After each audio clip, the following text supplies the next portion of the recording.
Hudhud లాంటి situation నే ఆ రోజు మనం మా గౌరవ ముఖ్యమంత్రి చంద్రబాబు నాయుడు గారు అప్పుడు ఎలా హ్యాండిల్ చేశారో మీ అందరికీ తెలుసు. కాబట్టి ఇప్పుడు కూడా అంతకన్నా బెటర్ ఎక్విప్మెంట్ తో ఎంత మేరకు అంటే ఇందాకే మన సాయి ప్రసాద్ గారు చెప్తున్నారు, ఎప్పుడు ఉన్న సైక్లోన్ ప్రిపరేటరీ కన్నా ఈసారి మనం ఇంకొంచెం ఎఫెక్టివ్ వేలో ముందుకెళ్తున్నాం. టెక్నాలజీని బేస్ చేసుకుని ముందుకెళ్తున్నాం. టెక్నాలజీని బేస్ చేసుకోవడం కూడా ఎంత బేస్ చేసుకుంటున్నామంటే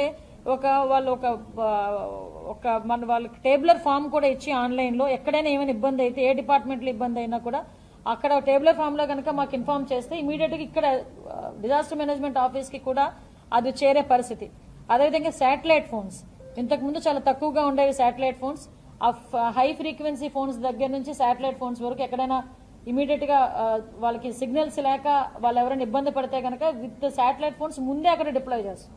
అంటే ఏదో తుఫాన్ వచ్చింది తర్వాత ఫోన్స్ అన్ని పట్టుకుని ఆఫీసర్లు వెళ్ళడం అని కాదు. At the same time electrical department వాళ్ళకు కూడా ఇన్స్ట్రక్షన్స్ ఇవ్వడం జరిగింది. ఎక్కడైతే మనకి ఎఫెక్ట్ అవుతుంది అని మనం ముందుగానే ప్రిపేర్నెస్ లో ఉన్నామో ఆ ఏరియాస్ కి ఈ ట్రాన్స్ఫార్మర్స్ అని పోల్స్ అని ఇవన్నీ కూడా ముందుగానే డిప్లాయ్ చేయమని మన సార్ కూడా వాళ్ళందరూ కూడా ఈ రోజు ఇక్కడ ఆర్డర్స్ జారీ చేయడం జరిగిందండి. సో అన్ని విధాల తుఫానుకి సంబంధించి ఇప్పుడు మనకి ఈ మోంతా తుఫానుకి సంబంధించి ప్రతి ఒక్క విషయంలోనూ కూడా ప్రిపేర్డ్నెస్ లో ఉన్నాం. మేమందరం కూడా ప్రజలు కూడా దీనికి సహకరించాల్సిందిగా కోరుకుంటున్నా. మరొకసారి సోషల్ మీడియా వాళ్ళు ఎవరైతే ఉన్నారో వాళ్ళు ఫేక్ ప్రచారాలని మీరు ఆపాలి. ఆపకపోతే మాత్రం కఠిన చర్యలు.